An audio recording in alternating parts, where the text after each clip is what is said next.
बांटने को नहीं, और उनको सही बात का पता था। बाकी कोई भी आदमी आपको समाज में मिलेगा सरकार का, जो सरकार के फेवर का नहीं है, हर आदमी आपसे दुखी है। अब आपको उसके साथ कैसे जुड़ना है, ये इस ट्रेनिंग का हिस्सा है। भाई आप कैसे जुड़ोगे, क्योंकि जरूरी नहीं है ना कि जो आप काम करते हो सामने वाला भी वही काम करता हो। जरूरी नहीं है जिस फ्रीक्वेंसी पर आप बैठे हो उसी फ्रीक्वेंसी पर वो बैठा हो। तो फिर आपको पता होना चाहिए कि जो वो तबका है, वो तबका भविष्य में कैसे बर्बाद होने वाला है। जैसे वैक्सीन की अगली डोज आई, ये सरकार वाले लगा पाए क्या? अरे लगा पाए क्या? नहीं लगा पाए। क्यों नहीं लगा पाए? क्योंकि आप लोगों को समझ आ गया था और सरकार को पता लग गया कि इनको समझ में आ चुका है। अब तुम जबरदस्ती करोगे तो लोग लट मारेंगे। हमने जब ये कहा कि टेस्टिंग ही कोरोना है, तो लोगों ने टेस्ट कराना बंद कर दिए। सिविल हॉस्पिटल में अगर कोई आदमी अब जाता है, हिसार वाले ध्यान देना, कैथल वाले भी ध्यान दे लो और सारे जिलों वाले ध्यान दे लो जहां से लोग सुनने लग रहे हैं। आपके सरकारी अस्पताल में कोरोना के नाम पर धांधली चली हुई है। WHO से पैसा खाना है और देश दुनिया को यह बताना है आज से 20 साल बाद, ध्यान देना, आज से 20 साल बाद, 50 साल बाद जब आपके पोता पोती होंगे और आप इस दुनिया में नहीं होंगे, तब सरकारें आपके बच्चों को बताएंगी कि एक बीमारी 2019 में चालू हुई थी और 2030 तक चली थी, 9 साल रही थी, उसमें कितने लोग मरे थे। असलियत में मरेंगे किससे? किससे मरेंगे? जोर से बोलो, किससे मरेंगे? पता तो है आपको किससे मरेंगे, सबको पता है। मरेंगे किसी और चीज से, अखबारों में आएगा किसी और चीज से। इस टाइम का आदमी कहता रहेगा गांव में बैठा बैठा झूठ बोल रहे, झूठ बोल रहे, और उस टाइम का आदमी सोचेगा अखबार देखकर अब भाई उसके तो सच्ची में बीमारी से मरे थे। तो इसीलिए जो पिछली बीमारियां हैं इतिहास की जो आपके सामने आती हैं, वो सारी बीमारियां इतनी ही सच्ची हैं जितनी सच्ची कोरोना है। और उन बीमारियों के इंजेक्शंस जब आपको दिए गए थे, तो उन बीमारियों के इंजेक्शंस का फायदा भी उतना ही हुआ था जितना फायदा कोरोना के इंजेक्शन का हुआ है। बस ये ध्यान दे लेना। लेकिन उस टाइम पर गांव का आदमी तो लगवाता नहीं था, ध्यान देना, गौर देना, गांव का आदमी लगवाता नहीं था वैक्सीन उस टाइम पे। इंदिरा गांधी ने जब नसबंदी शुरू की थी तो गांव का आदमी करवाता नहीं था नसबंदी। पता है ना, अब ये नसबंदी क्यों करना चाहते हैं कि इंदिरा के टाइम पे आज से 50-55 साल पहले भी नसबंदी का दौर था और आज भी आपके नौजवान नपुंसक हो चुके हैं, इतने नपुंसक हो चुके हैं कि करनाल में 2023 में 1,38,000 बच्चा IVF से पैदा हुआ है और अब तक कांगड़ा 1,86,000 बच्चा IVF से पैदा हुआ है। और आप सारे लोग किसी ना किसी तरह से किसान बिरादरी से जुड़े हुए हो, या सीधे या परोक्ष रूप से या अप्रत्यक्ष रूप से। तो जब आप किसान बिरादरी से जुड़े हो तो गांव में जाकर आंकड़ा चेक करो, किसी भी गांव में जाकर पता चलेगा अगर टोटल गांव में 10,000 भैंस हैं तो पूरे गांव में 9,990 भैंस तो आर्टिफिशियल इंसेमिनेशन यानी टिक्का दबा के अगर बड़ा मामला लगा,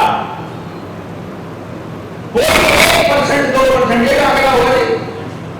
यानी गांव में कोई एक तो छोटा बच रहा है और कोई 10-20 गांवों में जाकर कोई एक खबर बच रहा है। जितना बीज जानवरों का बचा हुआ है उतना ही बीज खेत के किसान का और इतना ही आदमी का। तो जो सवाल था वो ये था कि इंदिरा गांधी को नसबंदी करने की क्या जरूरत पड़ गई थी, क्योंकि इंदिरा गांधी उस वक्त ये कह रही है कि इस देश में बहुत आबादी हो गई है और आपको भी सरकारें मतलब बकायदा डेली का आंकड़ा देती है कि आज जनसंख्या इतनी हो गई, आज जनसंख्या इतनी हो गई। वो ये नहीं बताते आप इतने मर गए। पिछले साल का आंकड़ा है, मेरी डायरी में मैंने नोट करा था, मतलब आपके होश फांसला हो जाएंगे। फिर बोलोगे साहब केले रहे हो।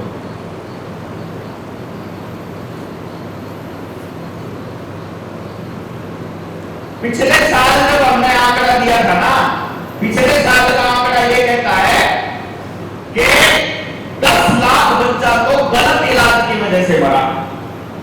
एलोपैथी के डॉक्टरों ने गलत इलाज दिया। अब आपके बच्चे गलत इलाज से मर जाएं और डॉक्टरों की कोई जिम्मेदारी भी ना हो, ये तो वैसे तो पहली बार हो रहा है। पहली बार हो रहा होगा या ऐसा होता रहा आपके साथ पहले कभी? आपको कह रहे हैं कि आप बीमारी फैलाते हो, इसीलिए आपको इंजेक्शन लगवाने पड़ेंगे। मैं ये कह रहा हूं कि ठीक है, आपको पूरी दुनिया की चिंता है, तो जो किसान आत्महत्या करने लग रहा है उस किसान की चिंता कौन करेगा? मान लो कर्जे की वजह से कोई बेघर होगा अगला, उस आदमी की चिंता कौन करेगा? उसकी चिंता करने का फर्ज भी तो सरकार का बनता होगा जी। ले मिलेगा क्यों नहीं? उसकी भी तो फिक्र कोई करेगा। मैंने अपने उस दिन में बैठा बैठा देखने लग रहा था, तो मैंने आंकड़े देखे। आप लोगों को ये आंकड़े इस वीडियो से आप नोट करके अरे ना याद कर लियो, बता दियो, मोटे मोटे 2-4 आंकड़े बता दियो। 2-4 आंकड़े में सामने वाले के जो डॉक्टर हैं, जो आपके घर में वैक्सीन लगवाना हुआ या फिर जबरदस्ती करा, तो मान ले जिस दिन भी कोई पुलिस थाना या कोई अधिकारी, सरकारी अधिकारी आपको बोलता है ना, हम तो आपके फायदे की बात कर रहे हैं, टक जैसी पकड़ लो उसने, तो मैं फायदे की बात कर रहा ना, हमारे देश के फायदे की बात कर रहा ना, तो एक बार बता दे, जो केस है ना 2 लाख मलेरिया से, 5 लाख शुगर से, 2 लाख किडनी से, 9 लाख के करीब कैंसर से, 3 लाख लीवर की बीमारी से, 7 लाख ब्रेन हेमरेज से, 9,000 टाइफाइड से, 2 लाख रोड एक्सीडेंट से, 10 लाख कुपोषण से, 1 लाख आत्महत्या, 30,000 मर्डर केस, 60,000 प्राकृतिक आपदा से, 16 लाख आदमी फूड पॉइजनिंग से, और 1 लाख लोग डिप्रेशन से, और 25 लाख बच्चा मात्र 3 चीजों से मरता है, कुपोषण से, गलत इलाज होने से और इलाज ना होने से। इसका इलाज क्यों करेगा भाई? मतलब बीमारी होने से पहले तो सरकार को आपकी बहुत चिंता है, और बीमारी होने के बाद उसकी जिम्मेदारी आपकी है। फिर चाहे मकान बिको, चाहे दुकान बिको, चाहे घर बिको, चाहे किडनी बेचनी पड़ो, चाहे आंख बेचनी पड़ो, फिर वो जिम्मेदारी फिर आपकी। जो है सरकार, ऐसे दोगली सरकारों से आपको बिना लड़े काम चलेगा क्या? एक दिन देखो, ये आपकी गर्दन पर पैर रखे हुए हैं, या कह लो गिट्टी पर उठाई न कर रखा है, थोड़ा थोड़ा ये दबा लग रहे हैं। ये क्या कह रहे हैं? दबाते जाओ, दबाते जाओ। आपने बॉइलिंग फ्रॉग एक्सपेरिमेंट सुना है कभी? या बात कहकर पूछ लियो कि इंदिरा गांधी को नसबंदी करने की जरूरत क्यों पड़ी? ये सवाल बड़ा इंपॉर्टेंट है, मैं बताऊंगा। पहले वो फ्रॉग वाला बता दूंगा, तो मैं भूल जाऊंगी, इसमें बोल पड़े तो कोई इंदिरा गांधी चली रहेगी, ठीक है नहीं? तो बॉइलिंग फ्रॉग एक्सपेरिमेंट किस किस को पता है? बताओ जरा, आप खड़ा करो। 6-5 लोग, लेकिन बाकी लोगों को नहीं पता, तो मैं बोल देता हूं, इसलिए बोल हो जाओ बाकी के।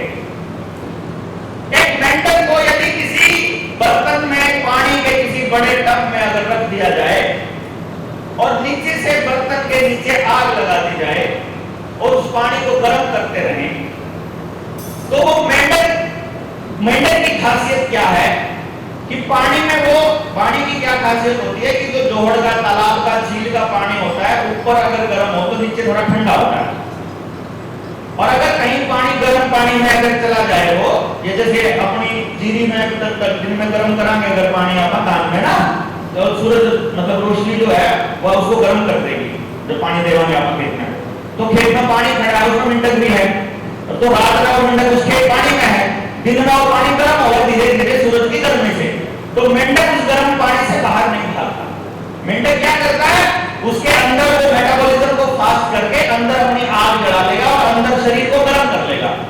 जैसे सर्दियों में आपको घी खाना पड़ता है, लड्डू खाने पड़ते हैं, क्योंकि उसको हजम करने के लिए अंदर आग जलेगी तो शरीर गर्म रहेगा। कह नहीं कह रहा कि ये चीज खाओ तो शरीर गर्म रहेगा। इसी तरह से वो मेंढक क्या करता है, अपने शरीर का तापमान बढ़ा लेगा। मेंढक के शरीर का तापमान बढ़ता रहेगा, जो जो उधर पानी का बढ़ेगा मेंढक अपना बढ़ाता रहेगा, पानी का बढ़ेगा बढ़ाता रहेगा, पानी का बढ़ेगा बढ़ाता रहेगा। अब एक टाइम ऐसा आएगा जब मेंढक के लिए पानी का तापमान सहन करना मुश्किल हो जाएगा। अब मेंढक बाहर कूदे बिना जान नहीं बचेगी, ऐसा सोचकर कूदने की कोशिश करेगा और उसका अनजाई दावा है, उसका क्या होगा, जो सापड़ा हो गया सारी ऊर्जा तो ये पानी का होगा उसमें भूखी थी। इसके बाद लॉकडाउन लग गया, कुछ नहीं बोले, जीएसटी आ गया, कुछ नहीं बोले, दुकान बंद होगी, कुछ नहीं बोले, एमसीडी वाले सामान उठा के ले गए, कुछ नहीं बोले, बैनर उठा के ले गए, कुछ नहीं बोले, रजिस्ट्रेशन कराओ, कुछ नहीं बोले, महंगा कर दिया, कुछ नहीं बोले, घर के पीछे खत्म हो गए, कुछ नहीं बोले, घर की किस्त देने का पेमेंट तो नहीं रहा, कुछ नहीं बोले, घर आपके साथ जमा था वो दे दिया, और जमा था वो दे दिया, घर आगे की उठी थी वह भी दे दी, और मोटरसाइकिल बेचनी पड़ी वह भी बेच दी, कार बेचनी पड़ी वह भी बेच दी, इन सब कुछ बीत गया, इन तो घर नीलाम होएगा पक्का, इन सलाम नाम का बेवत नहीं बड़ा ये जिन लोगों के भी इस लेवल पर आ गए कि मकान की कुर्की के लेवल पर जो आदमी आ गया है ना गांव में, वो उस बॉइलिंग भराव में उन्हें अपनी सारी ऊर्जा उस गर्म पानी के साथ तापमान एडजस्ट करने में ला दी। हर एक बोलने का ब्योत नहीं रहा, और किसी संगठन ने बाका का बेला को नहीं, जनता सरकार मोर्चा के अलावा दूसरा ऑप्शन नहीं, तो कम से कम इकट्ठे तो सब हो जाओगे।